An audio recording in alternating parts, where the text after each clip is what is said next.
ఇడ్లీ ఇస్రాత్ అని చెప్పాను. స్టార్ట్ చేయమని నువ్వు సార్ ఇవన్నీ వస్తాయి అందులో. చెప్తాను, మధ్యలో జోక్ కూడా చెప్తాను, పర్లేదా? మా ఆవిడ ఫస్ట్ యాక్చువల్గా ఏంటంటే నాకు ముందు అన్నిటికంటే సార్ కూడా మొదలు జాయిన్ అవ్వాలి. నాకు ఏంటంటే ముందు ఎక్సర్సైజ్ ఉండాలి. ఎక్కడే నేను ఆఫీస్లో కూడా నేను ఒకసారి కూర్చున్నా, ఏసీ రూమ్ అయినా అలా బయట తిరుగుతూ ఉంటాను. అయితే ఏంటంటే నేను లాస్ట్ 15 yearsగా నా వెయిట్ సేమ్, కేజీ పెరగదు, 1 kg తగ్గదు. అంటే ఆ 2-3 kgsలో అంటే 57 to 60 మధ్యలో ఉంటానండి. సో ఏంటంటే మన వైజాగ్లో ట్రాన్స్ఫర్ అయిన తర్వాత 2 monthsలో నాకు ఏంటంటే ఇంట్లో ఏ పని లేక కొంచెం ఆఫీస్లో బిజీ ఎక్కువడం వల్ల వెయిట్ పెరిగిపోతారని భయం వేసింది. అప్పుడు నేను ఏంటంటే షటిల్కి వెళ్ళాను ఒక 1 వారం రోజులు. షటిల్కి వెళ్తే నాకు ఏంటంటే ఒకసారి ఇక్కడ చిన్న సర్జరీ లాగా ప్రాబ్లం వచ్చింది, షటిల్ ఆడకూడదని చెప్పారు. సో ఇంకేం చేయాలో ఆలోచిస్తూ అలా ఫోన్లో ఆల్టర్నేటివ్ టు షటిల్ అని కొట్టాను గూగుల్లో. అక్కడ డ్యాన్స్ అంటే తెలియదండి అసలు. ఆల్టర్నేటివ్ షటిల్ అని కొడితే డాన్సింగ్, యోగా ఇవన్నీ వచ్చాయి. అంటే యోగాకి ఆల్రెడీ వెళ్ళిపోయాము, టిక్ అవన్నీ చూస్తే అప్పుడు డ్యాన్స్ కనిపించింది.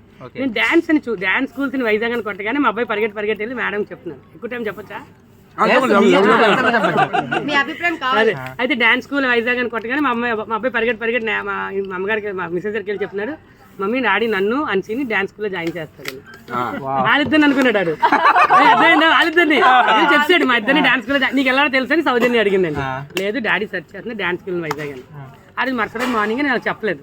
నేను మార్నింగ్ సార్కి ఫోన్ చేసి 8 o'clock వెళ్ళిపోయాను. అంటే నేను మొదటి రోజు వెళ్ళాక అసలు అక్కడ ఎక్స్ట్రా అవ్వగలనా లేదా, అదే ఐ కెన్ డూ అన్నట్టు ముందు అక్కడ.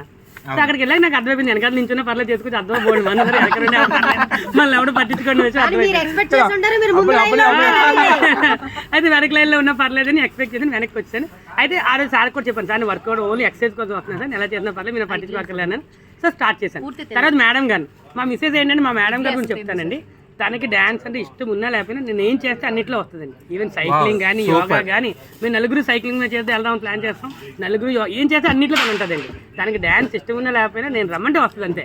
రేపు ఎక్కడికి వెళ్దామని తను వచ్చేది, అంటే తన అంత కోఆర్డినేషన్ మా ఇద్దరికి అది. సో తన వాళ్ళు డ్యాన్స్ నేను జాయిన్ అవ్వగానే తను వచ్చినప్పుడు కూడా చాలా మంది మా వాళ్ళు అసలు నేను వెళ్ళడమే విచిత్రం, తను రావడం మా అపార్ట్మెంట్ అంతా కూడా విచిత్రం. అయితే నేను ఎక్కడున్నా సరే ఏమనుకుంటాను,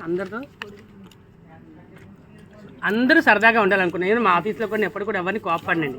నాకు ఎంత ప్రెజర్ వచ్చినా సరే కింద వాళ్ళని చూపించకూడదు సార్, మాకు అది తెలిసిపోతుంది. అందుకే ఎప్పుడు కూడా అందరూ చుట్టూ ఆనందంగా ఉండాలనుకుంటానండి.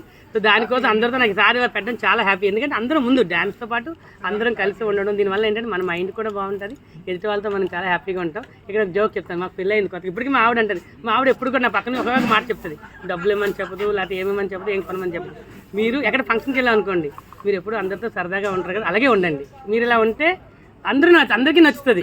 అంటే నేను ఒక్కసారి డల్గా ఉన్నా సరే తను చెప్తుంది మాట, మీరు అందరితో జోక్స్ చేస్తూ ఉంటే చాలా బాగుంటుందని. అయితే ఒకసారి మా పెళ్ళైన కొత్తలో నాకు సన్నీ ఉండేది బైక్ అంటే సన్నీ జిప్, అంటే చిన్న సన్నీ జిప్ ఉండేది. మొత్తం మ్యారేజ్ అయిన కొత్తలో నేను మా మిస్సెస్ బైక్ మీద వెళ్తున్నాం. నేను మా మిస్సెస్ మా ఇద్దరు బండి మీద వెళ్తున్నాం. నాకు బండి మీద వెళ్తుంటే ఇంత ముందు జరిగిన విషయం ఒకటి గుర్తొచ్చింది. అది గుర్తొచ్చి మా మిస్సెస్ చెప్పనమాట.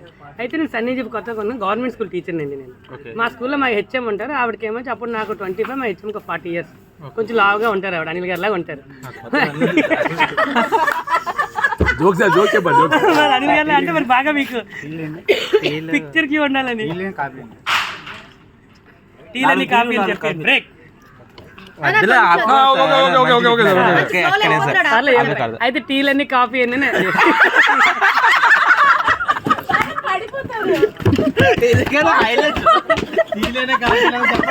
చెప్పండి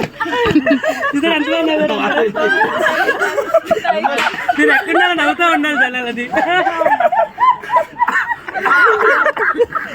మా భాస్కర్ గారు నవ్వుతున్నారు.